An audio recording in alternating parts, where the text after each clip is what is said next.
What's good, everybody? It's Batman, and we're doing another reaction. We're going to be switching it up. Instead of Naruto or IRL, we're going to be actually focusing on Days Gone, a game that I actually already beat, by the way, but I'm going to be releasing all my Let's Play episodes periodically and throughout time until you guys are eventually caught up with me finally beating and finishing the game.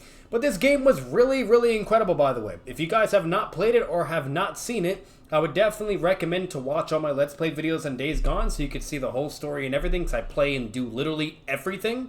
And then just kind of, enjoy it from there. Or if you don't care, then let's watch this video and so on and so forth. But basically what this is why you would probably survive. Oh, bruh. Why you would probably survive. That's not what this is. What this is why you wouldn't survive Days Gone Zombie Apocalypse and so on and so forth. And that's basically what we're going to get into. So I hope you guys are ready. Get your popcorn. It's about 20 minutes long. Not too bad. And let's see why you wouldn't survive. And by the way, it's an incredible game. 10 out of 10 game. It's a PlayStation exclusive. Incredible story. Absolutely crazy. And I do agree. Like, I don't think anybody would survive. I think they would all die. They would be fucked, okay? Like, they really would, bro. Anyways, let's watch. Oh, and before I'm tripping. Before I do anything else, make sure to check out this guy as well, guys. You guys know the vibes. He's a great YouTuber. His name is Wow Such Gaming. Has 777,000 subscribers. So he's a great guy, so on and so forth. He says I talk about zombies sometimes, so why don't so let's do why you wouldn't survive Left 4 Dead stuff, stay WoW, whatever, blah blah. Like, so he's great. If you're a zombie fan or whatever, it's a really good video, and he has all kinds of great, incredible content, like all kinds of good shit, guys. So if you really love zombies or just all kinds of epicness, he even does Dead Space, Halo, all kinds of stuff. It's about either why you wouldn't survive or if you could survive. So it's just great videos. It's very underrated to even like think of making videos about that too. So you guys know the vibes. Give him all the love and support. Subscribe. Check out his content. If you guys didn't know about him, you're welcome. Now you do. So, but let's get into it. Let's go. We are going to be diving into yet another scenario ripe with the undead or infected or whatever you want to call them, because this time around today's zombie outbreak's name is that music that he just played in the beginning. So beautiful. I love that music. So good. It's literally the main menu music. A bit freaky. And for once, I won't complain about doing another zombie scenario, and we'll actually just cut into the subject matter at hand. But not before saying this week, we are looking at the I Want to Ride My Bicycle, Bubsy's Guide to the Zombie Apocalypse, I Am Legend called It Wants Its Vampires Back, Hyper Mutant Adult Zombies, Send Newts, the Tide Pod Gorillas, they're not zombies, they're infected. If Norman Reedus had a game about zombies that wasn't complete tripe, Wolves and Crows and Bears, oh my, game itself. This week we are telling you why you wouldn't survive Days Gone's zombie apocalypse. Alright. Go to music, go to game. He's not wrong. You'll see why.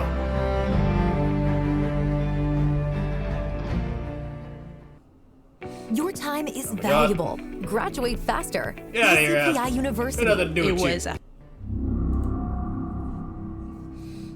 Stemming from a laboratory located in Iron Butte, Oregon, a rare one-of-a-kind flower had been growing under the extensive analytical microscope of dozens of scientific minds. Yep. But the exact purpose and properties of the flower's intent were never fully disclosed to the team. That was until one research... And this shit's actually fucked. When I found this out in the story, bro, I was like... My mouth was all the way dry. I was like, no fucking way, bro. Like, it all happened because of this? Like, what?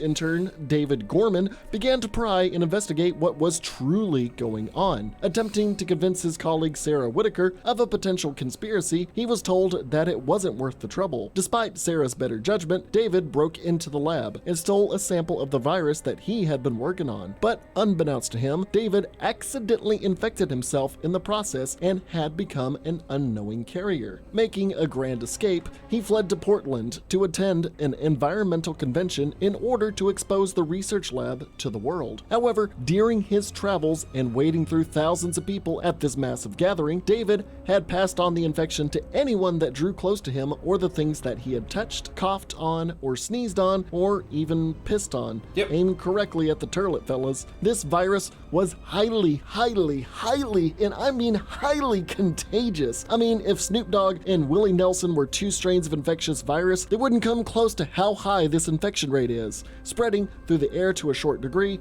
bodily fluids, direct contact as the virus could stay on surfaces for elongated periods of time, and of course through bites and scratches. When the convention had come to a close, these people dispersed from Portland across the country and even the world, being harbingers for this virus. The strain violently mutated where it doesn't transmit through the air anymore, but it was already too late. Within these hosts, it became more similar to the rabies virus, but with more transmissive, transformative, mind-altering, and deadly results. And over the span of only 14 days, billions of people had rapidly succumbed to the infection, spiraling the world into chaos and allowing martial law to reign. Yep. Even in the first week, half of the world's population was either outright dead or infected.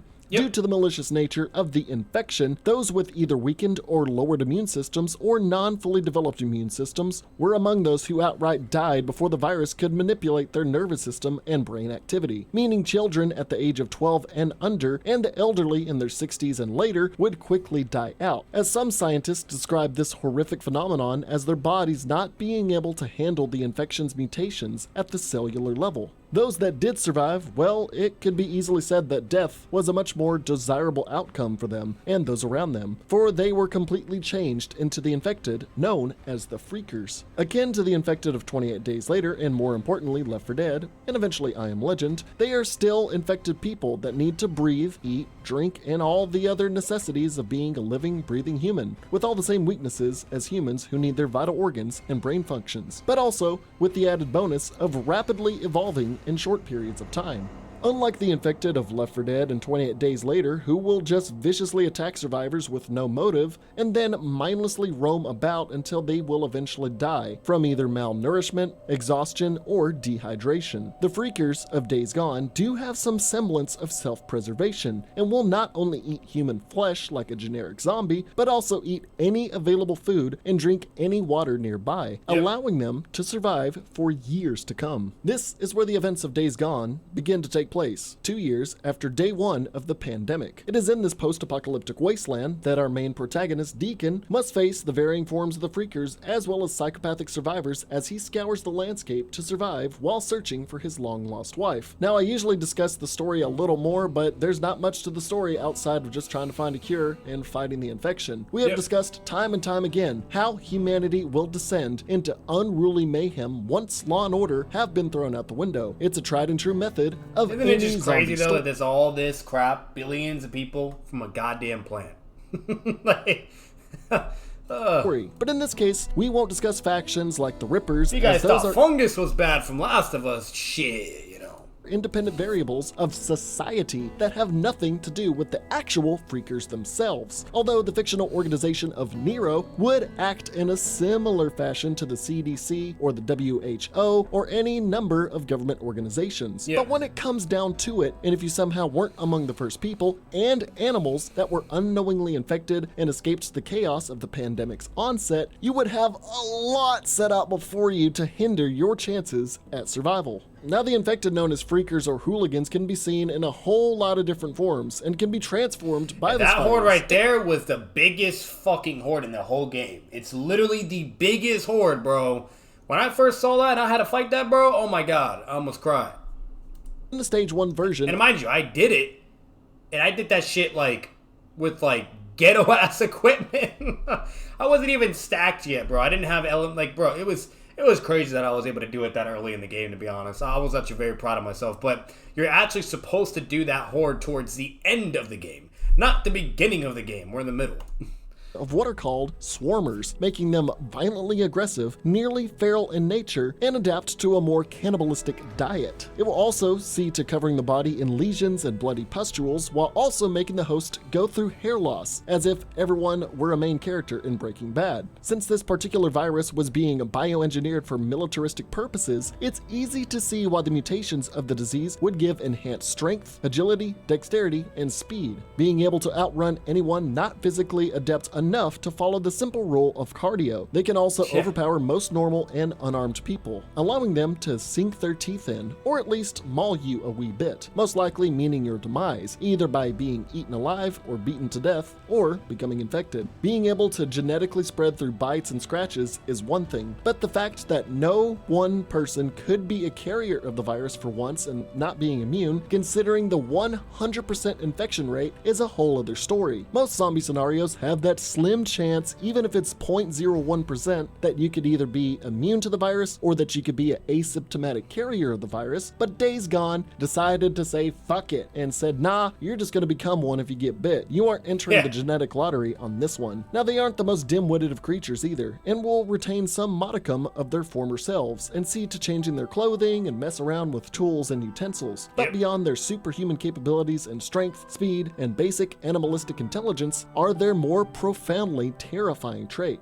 Swarmers prefer to travel and gather in large swarms, which is the most plausible reasoning to how the remaining surviving populace was wiped out, forcing the remnants of humanity to hide in the wildlands of the world outside of normal human civilization. With the infection originally taking hold of thousands during the initial outbreak, many freakers would find themselves together and without much purpose once they had either devoured the flesh of or infected every healthy survivor left nearby. They began to roam as they flocked outwards from metropolitan areas to search for more food, moving as a unit that once it has discovered a target, will act in a similar fashion to a disturbed beehive and congregate on a victim en masse, destroying, ascending, and getting past anything in their way, maneuvering in a similar fashion to the zombies of the movie version of World War Z, climbing over and on top of each other to get to higher ground. They can be killed just as easily as any other human, destroy a vital organ, shoot through the heart, make them lose enough blood, or of course, the tried and true method of shooting them in the head or destroying the brain. While it might seem achievable to gun down or blow up dozens of them at once like Deacon, for regular average Joes that aren't gun-toting rednecks, a majority of us would be screwed as they would come at you like a tsunami.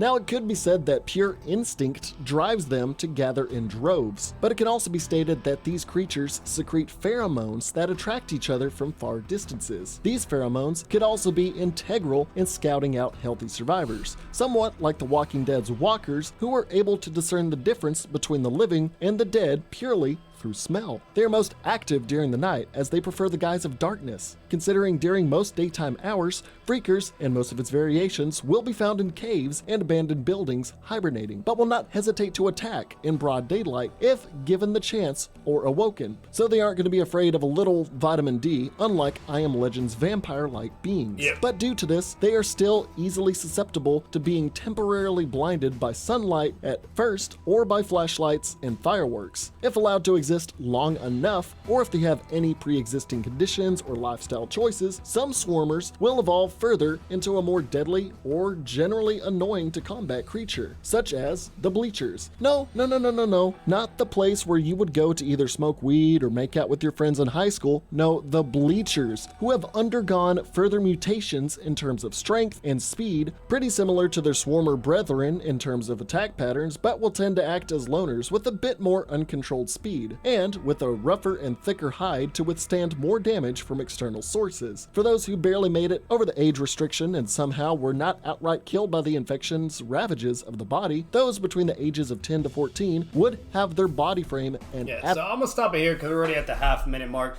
So everything he's saying, he's absolutely spitting nothing but facts. Like, the problem with this apocalypse or zombies, right, is like, you know, if they scratch you, you're screwed. They bite you, you're screwed. And I mean, they eat you, you're screwed, obviously, right? And I mean, so it's like, you have all that to worry about. Then they travel in hordes as well.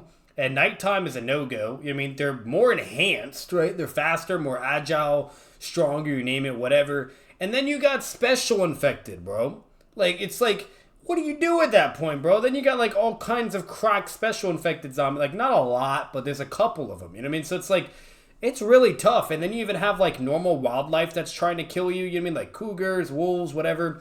Animals can also carry the virus and be affected. So if they scratch you or bite you, you're screwed. You know, like, it's really crazy, bro. Like you would have to be on your A game. But it's almost impossible because no one's perfect when it comes to survival. You know what I mean? Like, you would have to basically have some prep time or just be located somewhere where you're completely safe and have all the time in the world and all the food just to stay isolated and do your thing, whatever, right? You know, but overall, it's just crazy. And then not only that, there's technically mosquitoes. I think that would still be a thing too. So like if they bite, you know, an infected and then go to you and bite you, you now have their, like, there's just so many ways. You know what I mean? Like, it's really rough, bro. Like, I'm telling you, bro, you most definitely aren't surviving this shit. Adolescent minds mutated into newts. Crawling about on all fours and finding ease in scaling vertical surfaces, these infected of smaller stature will usually stay amongst themselves, fearing regular freakers. Newts will grunt and squeal and seemingly be passive as you approach their proximity, staying at a higher ground. Of course, they're going to be screaming at you, but for a large majority of people, having to shoot these young infected can prove to be too much, seeing them as someone else's child. The newts will use your hesitation as you debate your own morality to have some of the pack stealthily strike you to disarm and disorient you. Once you have been weakened, the newt flock will simultaneously see to swarming you for a veritable trick or treat of your internal organs. Women will also find themselves in the ratio of people who are likely to mutate to a rarer version of the freakers, known as the screamer.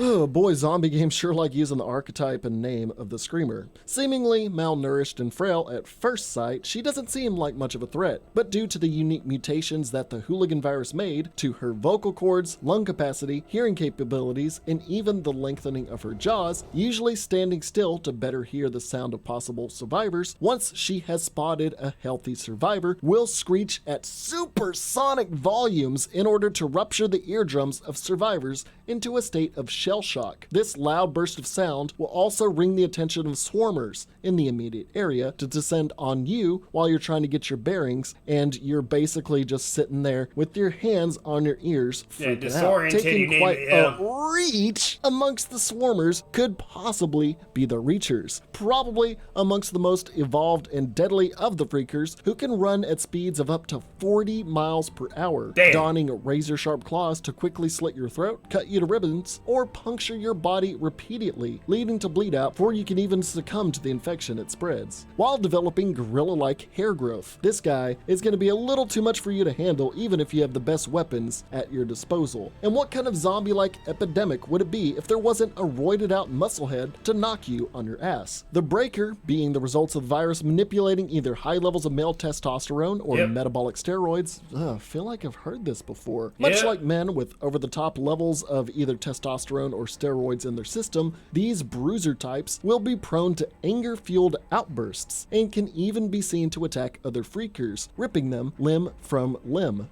Literally. And since freakers are just hardened people, it's safe to say if this roided out monkey got a hold of you, you would end up just a torso that he used for his own personal round of disc golf. The increased muscle mass of the breaker gives it increased durability against all types of weaponry, and can be a decent enough bullet sponge as it absorbs your ammo supply and bulldozes through your defenses like the out-of-control bear it is. Speaking of bears, human freakers can also pass on their infection to animals such as bears, wolves, bats, and even crows. Runners are your run-of-the-mill rabies-infected wolves, traveling in packs and, well, running a bit faster thanks to the mutations of the hooligan virus. Even being able to keep up with the basic speed of a motorcycle, if you think you can take on an overly aggressive pack of wolves, be my guest. Just remember, one bite and you're screwed. Overhead, crows can become the criers, flying together in flocks to dive bomb you in an annoying flurry of beaks and feathers. Trying to disperse them will be difficult enough, as they're just these tiny specks that you're trying to shoot by the hordeful, and they are crowing loudly at you, pecking at you, pissing you off, and you're trying to shoot back in anger. And while you're doing that, you'll probably draw attention your way from any nearby human freakers because you're trying to shoot at birds. And the most barely legal threat of the freaker army are the rager bears. It goes without saying that, well, unless you have some impressive buckshot by the barrelful, even a regular bear is hard enough to take down if you don't aim right. Bears normally aren't ones to seek confrontation, being solely territorial and protective of their young unless hungry. But once they have become infected and become a rager bear, will actively seek to attack anything it can, while also being mutated with a thicker hide pride, more brutal strength, and a heightened sense of hearing. I don't think Leonardo DiCaprio is going to be able to take this one down. Yeah. Now with the Freakers taking control of vicious animals, millions of humans, and mutating them further to hunt you down and decimate you, you're going to need to be able to quietly execute them periodically, or else you could face the wrath of any number of these threats. But most interesting and terrifying of all is that the virus will not always make a person a mindless cretin with the simple goals of destruction, consumption, and infection. True. No. In what is seen in the secret ending of the game, which spoilers if you didn't achieve that or don't want to be spoiled. This is a big spoiler. Skip this right now. Like, skip this shit. Go like a minute after or 30 seconds after. Might want to click off as I'm speaking now and go to this timestamp. I'm going to give you a little bit of time. Want a satisfying, Okay, so even remote-friendly says what job that timestamp pays to go well? to avoid this Get spoiler. into See, tech quickly what with a Triple goat. 10. I love goats like that. So go to 1632 to avoid the spoiler. You see this, guys? Okay. Okay, time's up. Amongst I really wish people actually were goated and had the courtesy and respect he has for anime, anything. Just don't do spoilers. the original intents to weaponize this virus and reverberating the ideals of survival of the fittest, intelligent freakers have been shown to exist. These I Am Legend-like people will still be infected, being able to jump great distances, climb tall surfaces, and be stronger than the average human, but will still be able to retain their sense of humanity and intelligence, meaning, for some reason, those that have found the means can utilize the virus to not only withstand the rabies-like mind alterations, but utilize the more advantageous parts of the hooligan virus. The only notable negative effects being the loss of hair and more freaker-like appearance. So we're going to have highly intelligent infected being able to do whatever they wished with the strengths that all the freakers have at their disposal. Yep. So while we are toiling away, fighting against And think about that, before we continue and end this video. That alone is crazy. Okay, spoiler alert right now. Spoiler alert, okay, I'm just saying this right now. You name it, whatever. What's it called? And you know what I'll do? I'll go to just like him. I'll put the exact timestamp in the description. So right now you hear me. Go to the description and click on the timestamp in order to avoid the spoiler. Okay? What I'm doing right now. Okay? But what that happened there, what he just said, okay, that's fucking crazy because that means they can regain the intelligence but obtain all the beneficial factors of the physical enhancement, you name it, etc., all that speed, jumping, power, whatever, you name it, okay, but still keep their intelligence, use guns, and do anything a human can normally do as well. That is crazy. Absolutely crazy. That's very bad. One another as other healthy humans try to kill each other over territory and resources, and while the infected are knocking at our doors, government agencies are making superhumans with an unknown goal. Are they being created to wipe out humans and freakers alike to initiate the dawn of a new hybrid race? Or could they be seeking to help us with their newly developed physique and genetics? Only time and a possible sequel can tell. So with all that being said, in terms of our own survival, if the freaker/hooligan virus were to ever break out in a real-world setting, well, most of us would be screwed and not even know it. A lot of us would be infected within the first 2 weeks and would either become dead bodies on the streets or freakers going freaky on the streets. For those of you who haven't even reached your teenage years, which thanks to Kappa, please get the hell off my video so I can continue to make content on this platform, damn it. And for the 2.7% of my elderly viewers who are probably just 13-year-olds saying they were born in 1920 to avoid age restrictions, you young and elderly folk will be DOA and not stand a chance within even the first 2 weeks of this outbreak. The sheer massive death toll... The fact that your age can fuck you over instantaneously is insane. That is insane! An infected count alone would be too much to handle in the ensuing riots and chaos that cities would fall into. It's possible that numerous military units had been infected before the outbreak, so armed response could have been shaved down to a mere fraction of what it could have been, meaning they were overwhelmed pretty quickly. Taking up arms as civilians once government and military intervention failed would be your only means of survival. And even then, near the beginning, you'll need a heavily fortified safe haven with plenty of people and plenty of hand sanitizer to prevent infection and break-ins from the overly strong and numerous amounts of freakers. Having a decent stockpile of weapons, ammunition, and other means of murdering the ghouls with a steady supply of food and water would be ideal, but as I can't stress enough, the fact that you will be outnumbered 100 to 1 or even more than that would mean you could put up a decent fight, but you would either run out of whatever deadly supplies you have, or they would just maul through whatever you had and destroy you. Finding a good hiding spot would also be another countermeasure, but over time the freakers will be seeking the darkness of buildings and caves to hibernate, and will most likely accidentally stumble upon your encampment and eat you alive. They will exhaust all nearby resources, since they will literally be eating anything they can find, from berries to animals to perishables to even humans. So good luck scavenging for food. Developing settlements aren't really feasible in the context of how this outbreak is. And honestly, the villages and camps you encounter throughout the game should not have lasted the 2 years that they did in the Days Gone universe. But hey, whatever makes for a good open world zombie RPG. The only real chances of even surviving Days Gone's zombie apocalypse would either mean you would have to be an absolute badass with plot armor thick enough to ward off any possible bites or scratches, on top of a knack for firearms, homemade explosives, and a keen sense of stealth, or that you were subjected to military augmentations of the virus that allowed you to pretty much be a superhuman. Either option is pretty unfeasible. Being like Deacon from Days Gone would require years of experience in outdoor survival and tactical know-how. And it's basically safe to say you aren't becoming an intelligent freaker unless your dad works for the Nintendo equivalent of bioweapons distributors. I mean, don't take this as a count of terrorism or anything. You know what? Just let's get to the end of the video. Now, if you enjoyed this look at the Days Gone zombie infected apocalypse, you know the generic YouTuber drill. Like, sub, and all that jazz. Comment what I said wrong. Great video, great video. So I'll give my overall thoughts with this. You know, at the end of the day, I do agree. You just would not survive. The majority of everybody would freaking die and you'd be screwed. Like, could there be a possibility that some people might be able to survive? Because, you know, like if you're in just an isolated area and it's safe and you could do research and you're smart enough and you have all the food right and resources or whatever, maybe you could do it. But you probably would still die eventually.